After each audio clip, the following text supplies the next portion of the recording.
Here we have the Mytee carpet extractor, and we have it hooked up to 115 volts. And we also have it hooked up to a 10 EH2 carpet extraction unit that has a vacuum and has the sprayer pump. So we'll go ahead and turn it on here.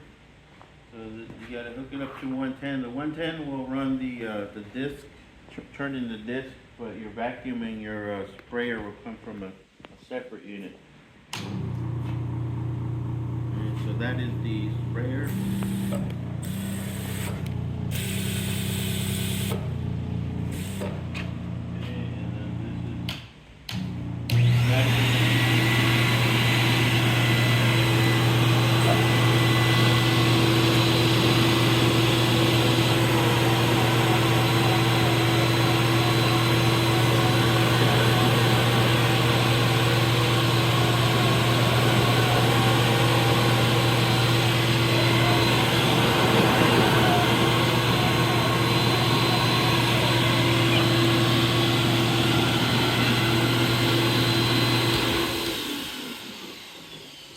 Okay, that is the Mytee T-Rex carpet extractor.